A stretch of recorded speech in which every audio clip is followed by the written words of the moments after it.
பிரணாமாஸ்டர். அனைவருக்கும் வணக்கம். நாம் இந்த பதிவில் பார்க்க போகிறது என்ன அப்படின்னா, தியானம் ஏன் செய்யணும் அப்படின்னு பார்க்க போகிறோம். எல்லாருக்கும் தெரிஞ்சிருக்கும், இருந்தாலும் என்னுடைய எனக்கு தெரிஞ்ச லெவலில் சொல்லலாம் அப்படின்னு நினைக்கிறேன்.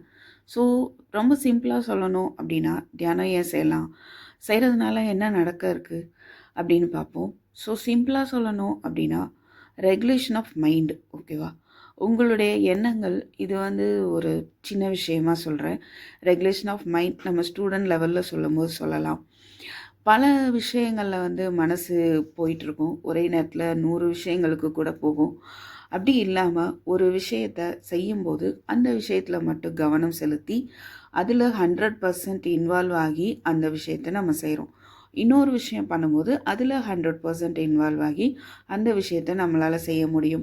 இப்படி எதை பண்ணுறோமோ அதில் ஒரு 100% இன்வால்மெண்ட் அப்படி நம்ம ஒன்று ஒன்றா பண்ணும்போது நமக்கு என்ன ஆகும் அப்படின்னா, சக்ஸஸை நோக்கி நம்ம லைஃப் போக ஆரம்பிக்கும். ஓகேவா? அண்டு நிறையா பேர் சொல்லுவீங்க ரிலாக்ஸேஷன், மைண்டு ரிலாக்ஸ் ஆகும் அப்படின்ட்டு.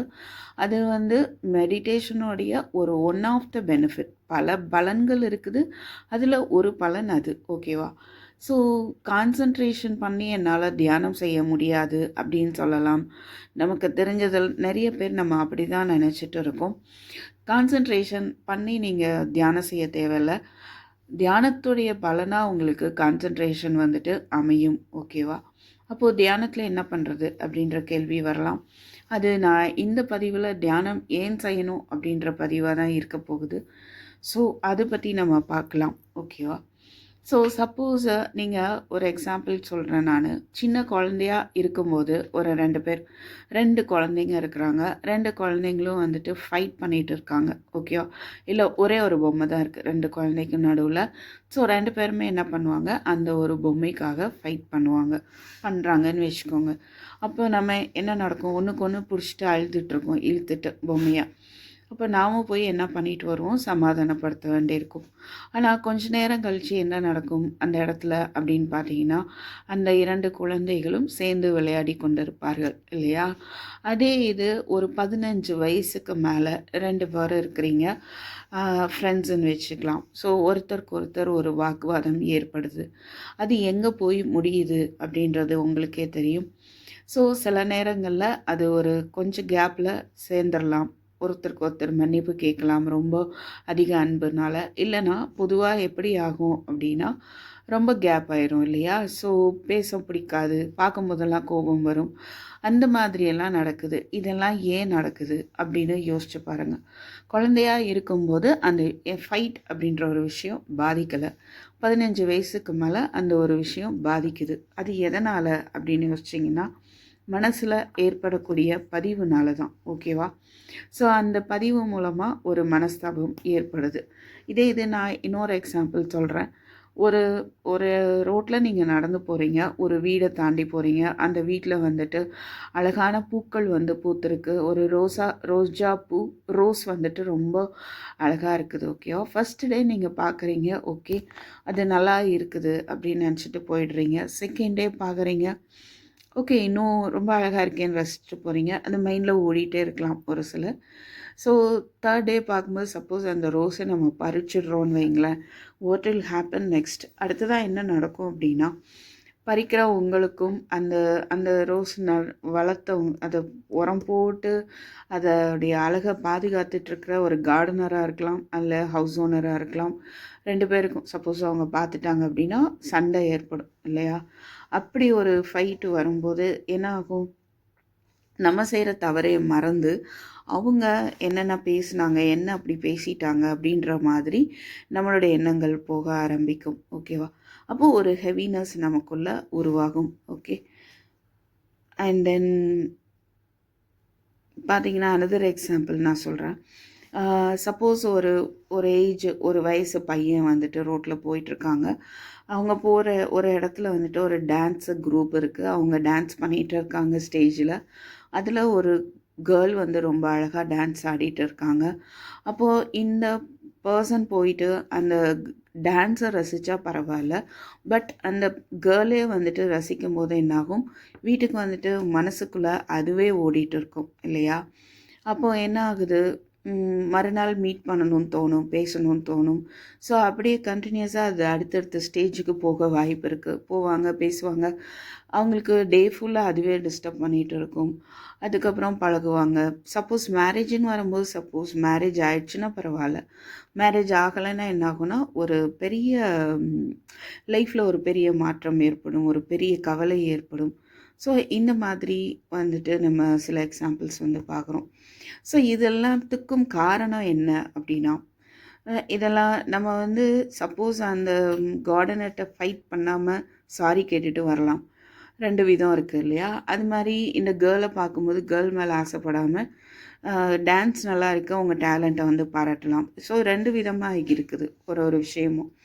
ஆனால் அது மனசில் போட்டு அதையே யோசிச்சுட்டு இருக்கும்போது என்ன ஆகுது, அது ஒரு பதிவாக மனசில் தங்கிருது. ஓகேவா? ஸோ அதுக்கப்புறம் அந்த பதிவுக்கு ஏற்ற ஒரு ஆக்ஷன் நம்ம எடுக்கிறோம். ஒரு செயலை செய்ய போகிறோம். ஸோ ஒரு விஷயத்தை பார்க்குறோம். அப்புறம் அது ஒரு எண்ணமாக வந்து எண்ணம் தோன்றுது. அதுக்கப்புறம் அது ஒரு பதிவாக மாறுது, பதியுது. அதுக்கப்புறம் அந்த பதிவு பேஸ் பண்ணி நம்மளுடைய செயல் இருக்குது. அதை தொடர்ந்து செய்யும்போது அதுவே நமக்கு வழக்கமாயிடுது. நம்மளுடைய அந்த பழக்க வழக்கமே என்னவாயிடுதுன்னா, நம்மளுடைய குணமாக ஆகிப்போகி நம்மளுடைய வாழ்க்கையாகி போயிடுது. ஓகேவா? அப்போது எண்ணங்கள் பதியுது, செயல், அதுக்கப்புறம் ஹேபிட், லைஃப் அப்படின்னு வருது. அப்போ என்ன எந்த விஷயத்த சரி பண்ணால் எல்லாமே சரியாக இருக்கும் அப்படின்னா, முதல்ல ஏற்படுற அந்த எண்ணம். நம்மளுடைய தாட் சரியாக இருந்தது அப்படின்னா everything will be fine.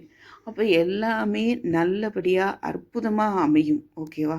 So அதனால் எப்போவுமே வந்துட்டு எல்லோரும் சொல்லுவாங்க, பாசிட்டிவ் தாட் போடு, பாசிட்டிவ் தாட் போடு அப்படின்ட்டு. ஸோ அது வந்து பாசிட்டிவாக நெகட்டிவாக it depends upon others, right? அப்படின்றத விட நல்ல எண்ணங்கள்னு வச்சுக்கலாமே. ஸோ நல்ல எண்ணங்களை நம்ம பதிய வைக்கும்போது அது எது நல்லது கெட்டதுன்றதும் நம்ம டிஃபைன் பண்ண முடியாது. ஸோ எண்ணம் சரியாக இருந்தால் அதுதான் விஷயம். நம்மளுடைய லைஃப் சரியாக இருக்கும். நான் ஒரு சின்ன எக்ஸாம்பிள் சொல்கிறேன். மேக்ஸ் வாத்தியார் வந்துட்டு பசங்களுக்கு ஹோம்ஒர்க் கொடுக்குறாங்க அப்படின்னா, அவங்க வந்து ஓகே அப்படின்னு அக்செப்ட் பண்ணிவிட்டு ஹோம்ஒர்க் பண்ணுறாங்க. ஓகே மேம் அப்படின்னு சொல்லிடுறாங்க உடனே அப்படின்னா, அவங்க அதை அக்செப்ட் பண்ணிக்கிறாங்க. அக்செப்ட் பண்ணும்போது 50% of the work has been ton.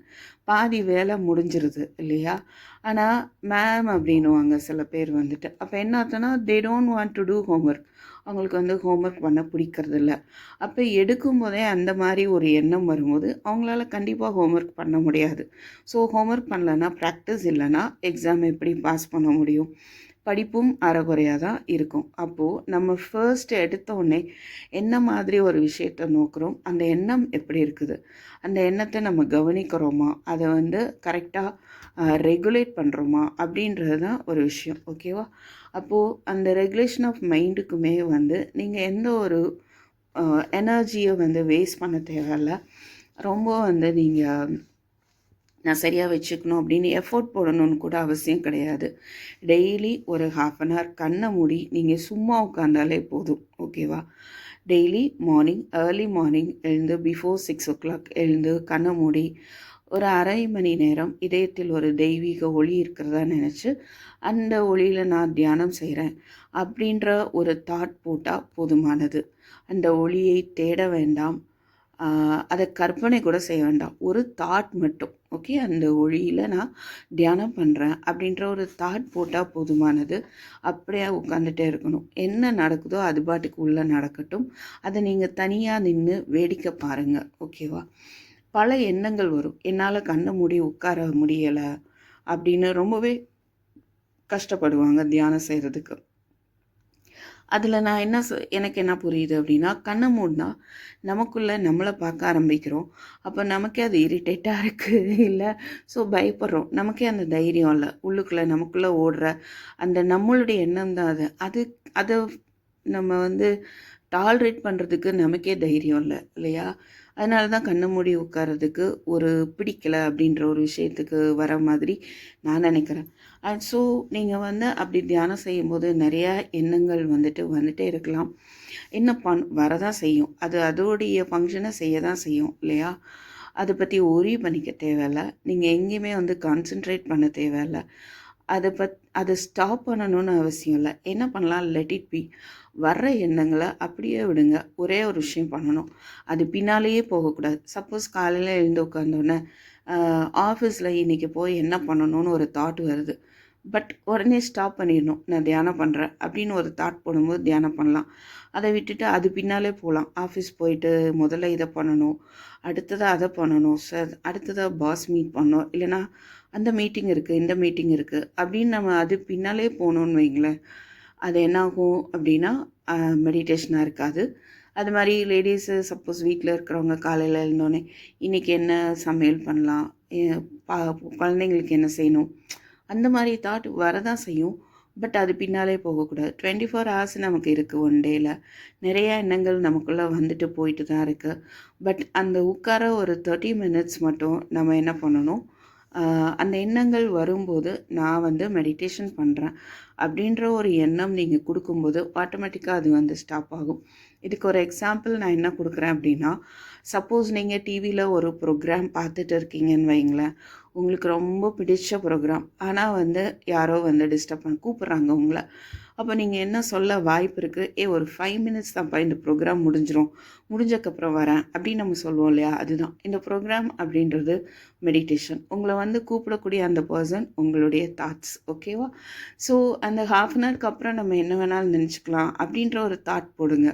ஒரு வைராக்கியம் வேணும். தொடர்ந்து தினமும் அந்த ப்ராக்டிஸை பண்ணுறதுக்கான ஒரு மன உறுதி, வைராக்கியம் இருந்தால் போதும். அதுதான் அவங்களுக்கு நல்ல ஒரு அற்புதமான ஒரு வழியை காட்டும். ஸோ தினமும் ஒரு ½ அன் ஹவர் வந்து தியானம் பண்ணும்போதே என்ன ஆகும்னா, ஆட்டோமேட்டிக்காக உங்களோட மைண்டு ரெகுலேட் ஆகும். செய்ய வேண்டிய விஷயங்களை நீங்கள் செய்வீங்க, செய்யக்கூடாததை நீங்கள் செய்யாமலே நீங்களே செய்யாமல் விட்டுருவீங்க. இப்போ இதுக்கு இன்னொரு எக்ஸாம்பிள் நான் சொல்கிறேன் அப்படின்னா, அது நான் அடுத்த பதிவில் சொல்கிறேன். ஸோ இந்த தியானம் பண்ண உங்ககிட்ட இருக்கிற நெகட்டிவ்ஸ் கூட, இல்லை நெகட்டிவ் திங்கிங் கூட தானே உங்களை விட்டு போகும். நீங்கள் எந்த ஒரு விதத்துலேயும் ஒரு எஃபோர்ட் போட வேண்டிய அவசியமே இல்லை. தினம் ஆனால் இந்த எஃபர்ட் தான் போடணும். ½ மணி நேரம் கண்ணை மூடி சும்மா உட்காரணும். எழுந்து உட்காருங்க. ஓகேவா? பெட்லேருந்து எழுந்து அப்படியே நீங்கள் உட்காரலாம். கண்ணை மூடிட்டு உட்காருங்க. அந்த மாதிரி உங்களுடைய பிரபஞ்சத்தோட உங்களை கூட இணைச்சிக்கோங்க. அந்த மாதிரி நீங்கள் வந்து ஸ்டார்ட் பண்ணலாம் உங்களுடைய தியானத்தை. படுக்க மட்டும் கூடாது, காலை மடக்கி தான் உட்காரணும், நிமிர்ந்து தான் உட்காரணும் அப்படின்ற எந்த கண்டிஷனும் கொடுக்கல. நீங்கள் என்ன பண்ணலான்னா, சேரில் உட்காந்துக்கலாம், செவரில் சாஞ்சு கூட உட்காந்துக்கலாம். உங்களுடைய வசதியாக, உங்களை தொந்தரவு பண்ணக்கூடாது. எந்த ஒரு விஷயமும் ஃபிசிக்கலாக ஒரு அன்கம்ஃபர்டபுளாக நீங்கள் ஃபீல் பண்ணாத அளவுக்கு கம்ஃபர்டபுளாக சௌகரியமாக நீங்கள் உட்காந்துட்டு நீங்கள் பாட்டுக்கு தினமும் ஒரு 30 நிமிடங்கள் நீங்கள் தொடர்ந்து அதை பயிற்சி செய்துட்டு வரணும். ஓகேவா? ஸோ ஹார்ட்ஃபுல்னஸ் மெடிடேஷன் அப்படின்னு ஒரு ஹார்ட்ஃபுல்னஸ் மெடிடேஷன் ஆர்கனைசேஷனு ஹார்ட்ஃபுல்னஸ்ன்னு இருக்குது. எல்லா ஊர்லேயும் இருக்கும். ஓகேவா? நீங்கள் குரோமில் போயிட்டு அதில் ஹார்ட்ஃபுல்னஸ் மெடிடேஷன் சென்டர் அப்படின்னு போட்டு உங்கள் ஏரியா ஊர் பேரை போட்டிங்கன்னா அங்கே இருக்கக்கூடிய ட்ரைனருடைய நம்பர் உங்களுக்கு கிடைக்கும். அதை நீங்கள் கான்டாக்ட் பண்ணி நீங்கள் போய் கற்றுக்கலாம். ஃப்ரீ. ஓகே? இது ப்ராக்டிஸ் சொல்லிக் கொடுக்குறது எல்லாமே வந்துட்டு ஃப்ரீ சர்வீஸாக தான் ட்ரைனர்ஸ் வந்து பண்ணி கொடுக்குறோம். நம்ம இந்த ஹார்ட்ஃபுல்னஸ் பண்ணி கொடுக்குறாங்க. ஓகேவா? அண்டு வந்து இதில் வந்து மொத்தம் நம்ம பண்ண வேண்டிய பயிற்சி ஹார்ட்ஃபுல்னஸ் மெடிடேஷன் ஏர்லி மார்னிங் பண்ண போகிறோம். ஈவினிங் ஒரு பயிற்சி இருக்குது, அப்புறம் படுக்கும்போது ஒரு பயிற்சி இருக்குது. ஓகேங்களா? ஸோ நான் அடுத்த 2 பதிவில் அடுத்த 2 பயிற்சியை பற்றி நான் உங்களுக்கு சொல்கிறேன். ரைட்டா? உங்களுக்கு இந்த பதிவு பிடிச்சிருந்தது அப்படின்னா கண்டிப்பாக லைக் பண்ணுங்கள். லைக் பண்ணிவிட்டு கமெண்ட்டில் இதை உங்களுக்கு தெரியப்படுத்தின யூனிவர்ஸுக்கு தேங்க் பண்ணுங்கள். ஓகேவா? ஸோ தேங்க்யூ ஃபார் வாட்சிங். Have a good day. I meet you next video. Take care. By.